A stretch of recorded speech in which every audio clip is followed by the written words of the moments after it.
اب احد میں جائیں گے، گردنیں کٹوائیں گے، کافروں کی گردنیں کاٹیں گے۔ آج رب کا یہ وعدہ پورا ہوگا۔ اسلام کے لیے آج جو ہماری قربانی کی ضرورت ہے، ہم وہ قربانی دے کر اسلام کے گلستان کو مزید بہار عطا فرمائیں گے۔ سرکار علیہ السلام کا جب یہ سفر مبارک شروع ہوا، چند میل کے فاصلے سے جا کے رئیس المنافقین ابن ابی راستے سے وہ قافلہ چھوڑ کر واپس آ گیا۔ 300 بندے اس نے اپنے ساتھ ملائے، 1000 ٹوٹل تھے، 700 اب رہ گئے۔ کہنے لگا سرکار نے میرا مشورہ قبول نہیں فرمایا، لہٰذا اب ہم جنگ نہیں کریں گے۔ نبی پاک علیہ السلام نے اللہ کا شکر ادا کیا کہ مخلصین کے ساتھ منافقین کسی میدان میں چل ہی نہیں سکتے۔ اللہ کو منافق کی ضرورت ہی نہیں ہے، جو اندر اور باہر سے الگ ہو، جس کا باطن کچھ اور ہو اور ظاہر کچھ اور ہو، میرے رب کو یہ پسند ہی نہیں ہے۔ اللہ رب العزت کی ذات جمیل ہے، وہ جمال کو پسند کرتی ہے۔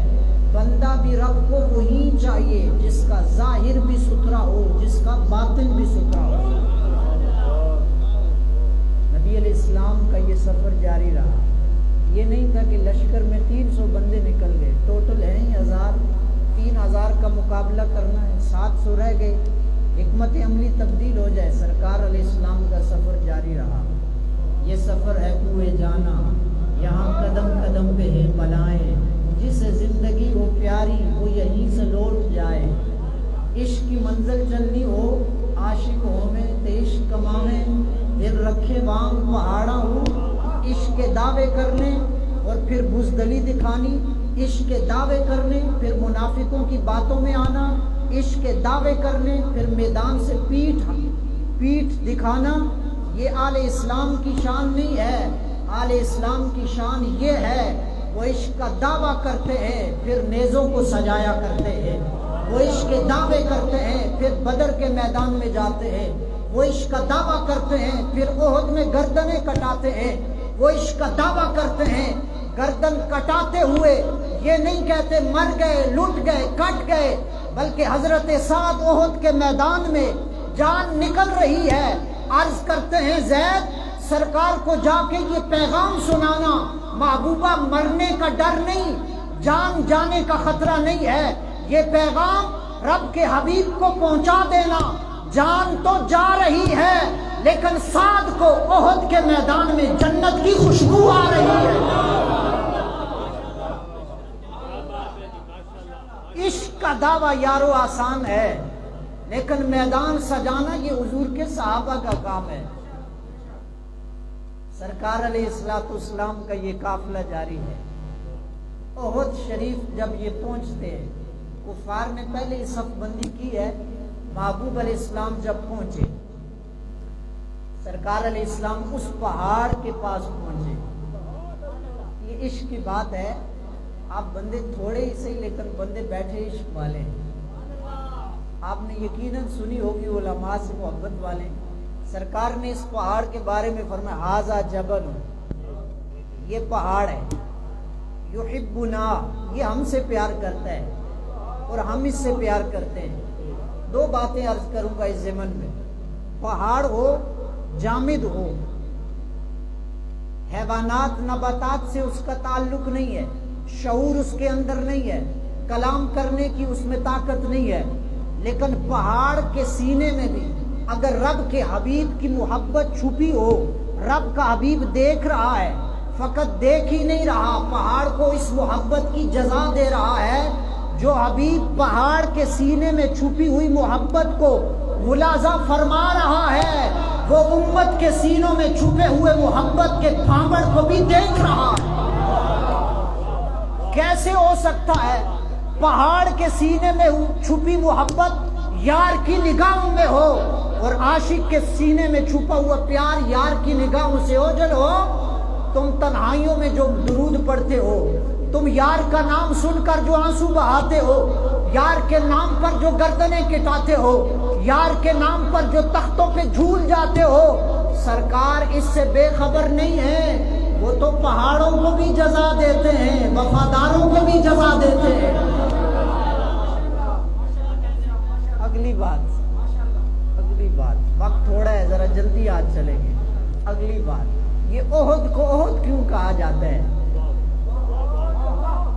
یہ احد نکلا احد سے ہے، احد احد سے نکلا ہے، اور احد کا معنی ایک۔ مدینے کی فضاؤں میں، مدینے کی بہاروں میں احد جیسا کوئی اور نہ تھا، یہ پہاڑ بس ایک ہی تھا۔ سرکار نے فرمایا پہاڑ سارے ہی ہیں لیکن ہمارے پیار والا یہ ایک ہی ہے۔ لاکھوں کا مجمع ہو، کروڑوں کا مجمع ہو، پیار والا ایک ہو نا، مالک دیکھ بھی لیتے ہیں، جزا بھی دیتے ہیں۔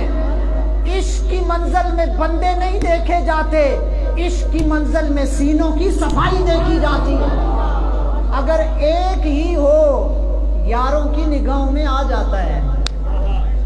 یہ احد کو قیامت کے لیے احد اسی لیے کہا ہے ایک ہی۔ سرکار نے بتا دیا پہاڑ ہو کہ پیار والا ایک ہی ہو نا، وہ بھی محروم نہیں رہتا۔ اور اگر اشرف المخلوق ہو، کلمہ ہمارا پڑھنے والا ہو، محبت ہماری رکھنے والا ہو، فرمایا وہ ایک ہی کیوں نہ ہو، وہ لاکھوں پہ بھاری ہو جایا کرتا ہے۔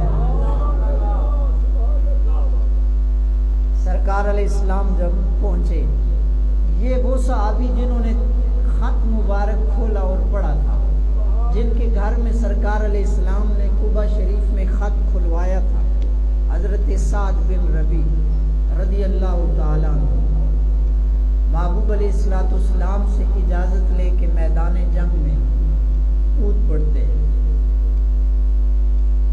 70 زخم لگے حضرت سعد بن ربی کو بھی، تلواروں کے، تیروں کے، نیزوں کے۔ محبوب علیہ السلام نے حضرت زید بن ثابت رضی اللہ تعالیٰ عنہ، یہ وہ صحابی ہیں، سرکار نے اپنی پوری امت کو فرمایا جس نے قرآن سیکھنا ہو نا تو ان چاروں سے سیکھنا۔ ان چاروں میں ایک نام زید بن ثابت کا ہے۔ اب غور فرمانا، بندہ قرآن پڑھے، بندہ نمازیں پڑھے، بندہ خطبے دے، بندہ دین کے مدارس میں بیٹھے ہو کہ جہاد سے ہمارا کیا تعلق ہے؟ تو کائنات اور امت کا سب سے بڑا قاری جو ہے صف اول کے قاریوں میں، سرکار فرما رہے ہیں جاؤ زید، ہمارے یار اور ہمارے وفادار سعد کی خبر لے کے آؤ۔ امت کا بڑا قاری بھی سرکار نے ڈیوٹی لگائی، جاؤ مجاہد کی خبر لے کے آؤ۔ بات تک پہنچ رہے ہیں آپ؟ اب اتنا بڑا قاری پوری امت کو جس نے قرآن سکھایا، کیا ضرورت تھی انہیں میدان جہاد میں پھر شہیدوں اور غازیوں کا پتہ کرنے کی؟ کیا ضرورت تھی؟ قرآن پڑھتے۔ سرکار نے فرمایا نہیں، مصلی پہ قرآن پڑھنا بھی سرکار کی امت کے قاری کی شان ہے، اور احد میں شہیدوں اور غازیوں کی خبر گیری کرنا بھی قاری کی شان ہے۔ حضرت زید فرماتے ہیں فبعثنی رسول اللہ صلی اللہ علیہ وسلم لطلب سعد بن ربی۔ اس جملے پہ غور فرمانا، حدیث مجھے سرکار نے بھیجا کس لیے؟ جاؤ، کیا کرنے جاؤ؟ بازار سے سودا خریدنے جاؤ، ضرورت کی چیز لینے جاؤ۔ لطلب سعد بن ربی، طلب سچی ہو نا تو مالک بندہ بھیج کے پوچھتے ہیں۔ ہم نے تو محبت کی نہیں ہے، ہم نے تو یاری لگائی مطلب کی، ہم نے عشق کیا مطلب کا، ہم نے کلمہ بھی پڑھا مطلب کا۔ اگر یار کی وفاداری میں اخلاص دل سے کلمہ پڑھا جائے تو سرکار زید بن ثابت کو بھیج کر بتا دیتے ہیں وفادار زید بن ثابت جیسا ہو، وفادار سعد بن ربی جیسا ہو تو سرکار اپنے غلام کو بھیج کر بتاتے ہیں۔ اس طرح وفاداروں کو سرکار شان دیا کرتے ہیں۔ لطلب سعد بن ربی، کائنات کو طلب ہے مصطفیٰ کی، نبیوں اور رسولوں کو طلب ہے مصطفیٰ کی، اول سے آخر تک سب کو طلب ہے مصطفیٰ کی۔ اور احد میں یار کے لیے 70 زخم کھانے والا، تلواریں اور نیزے کھانے والا حضرت سعد بن ربی جب جان رب کو پیش کر رہا ہے، سرکار فرماتے ہیں کائنات ساری طلب مصطفیٰ میں ہے اور مصطفیٰ سعد کی طلب میں ہے۔ ہمیں تو کوٹھی کی طلب ہے، ہمیں تو پلاٹوں کی طلب ہے، ہمیں تو عہدے کی طلب ہے۔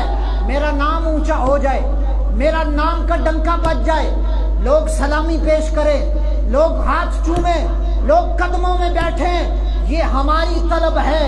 اور اصحاب پیغمبر کی طلب یہ تھی، مصلی پہ ہوں تب بھی خدا اور مصطفیٰ راضی ہو، میدان میں جائیں تب بھی خدا اور مصطفیٰ راضی ہو۔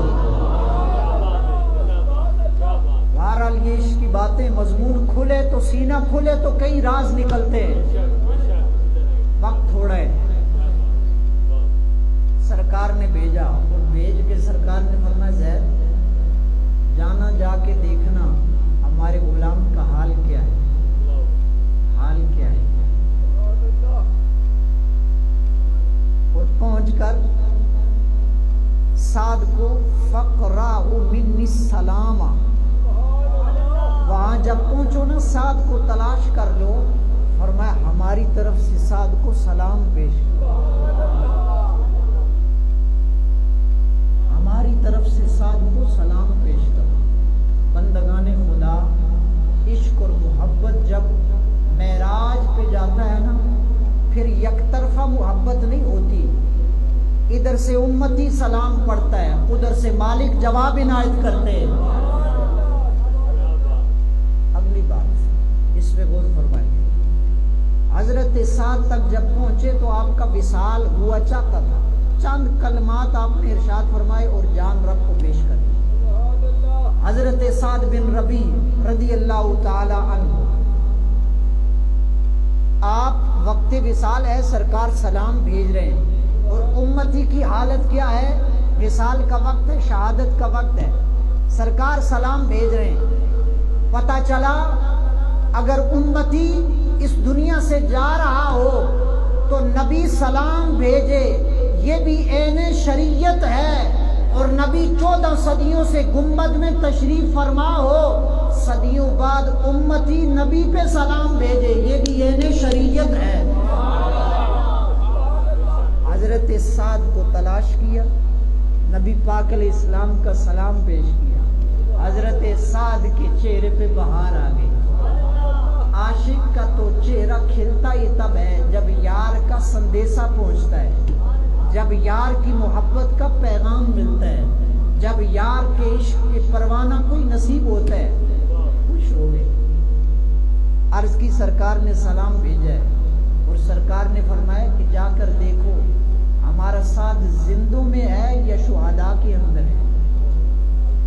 آپ فرمانے لگے زید میرا بس وصال ہونے والا ہے، میں شہداء کی صف میں شمار ہونے والا ہوں، لیکن مجھے کوئی پریشانی نہیں ہے۔ گھر میں بیوہ چھوڑ کے گئے، 2 بیٹیاں چھوڑ کے گئے، بچوں کے لیے مستقبل بنانے کے لیے دین، شریعت، اسلام، قرآن سب کو پس پش ڈال دیا، بچوں کا مستقبل بنانا ہے، ان کا مستقبل سنوارنا ہے۔ صحابہ کے تو بچے ہی نہیں تھے، ان کی بیویاں ہی نہیں تھیں، وہ تو آسمان سے اتری مخلوق تھی، انہیں کھانے پینے کی بھی فکر نہیں تھی، پیٹ تو ہمارے ساتھ لگا ہے، بچے تو ہمارے ہیں فقط۔ آج کا مسلمان کیا کہتا ہے، بھائی بچے بھی پالنے ہیں، دنیا کے معاملات بھی دیکھنے ہیں، صحابہ کے تو معاملات تھے ہی نہیں، وہ آسمان سے اترے ہوئے تھے۔ 2 بیٹیاں چھوڑ کے جا رہے ہیں، بیوہ بھی چھوڑ کے جا رہے ہیں، آخری وقت ہے، زید بن ثابت آئے، آ کر فرمایا سرکار نے سلام بھیجا ہے، اور سرکار نے سلام کے ساتھ یہ پیغام بھی بھیجا ہے۔ کہا زید سلام تو پہنچایا، یار کا پیغام بھی بتاؤ نا۔ کہا یار فرما رہے ہیں، حبیب پیارے فرما رہے ہیں، سعد کیسا محسوس کر رہے ہو؟ پنجابی میں کہوں تو بات زیادہ چس دے گی، سعد کے بنی ہے، میدان میں ہمارے لیے جو آئے ہو، او یارہ دست صحیح بنی کے۔ حضرت سعد نے جو پیغام سرکار کے لیے روانہ کیا، عرض کی زید جاؤ سرکار کو یہ پیغام عرض کرنا، انی لاجد ریح الجنتی، میں احد کے میدان میں لیٹ کر، مدینے میں لیٹ کر جنت کی خوشبو پا رہا ہوں،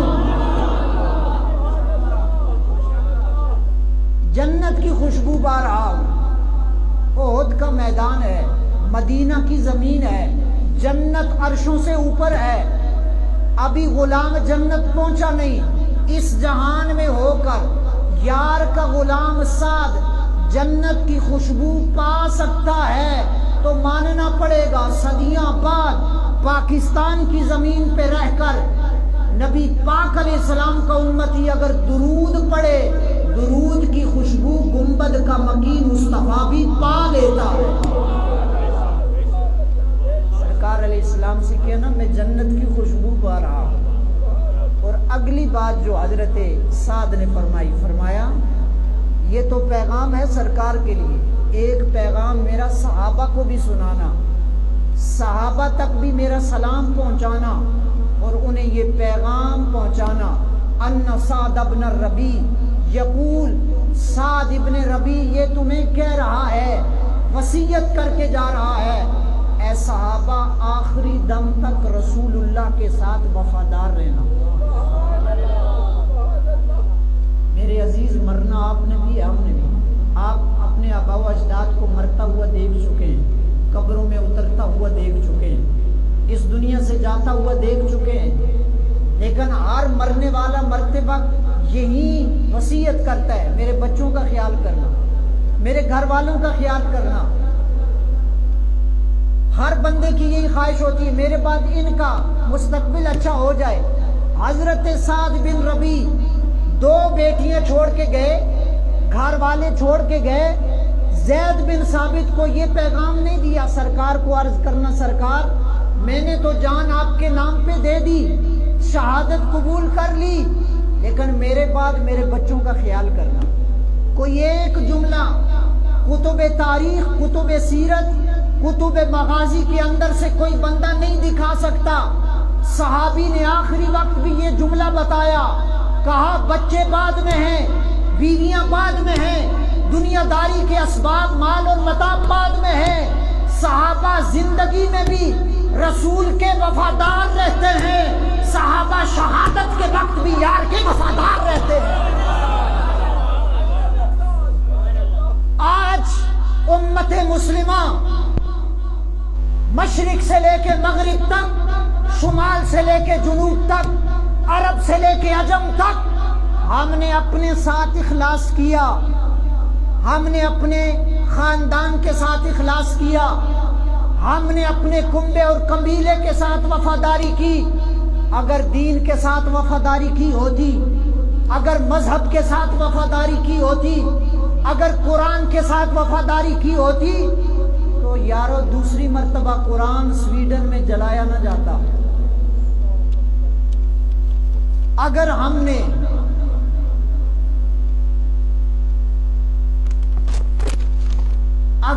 نے اسلام کے ساتھ وفاداری کی ہوتی تو کبھی بھی قرآن دوسری مرتبہ جلایا نہ جاتا۔ اسی ہفتے میں پھر قرآن جلا دیا گیا، لیکن ہمیں کیا ضرورت ہے؟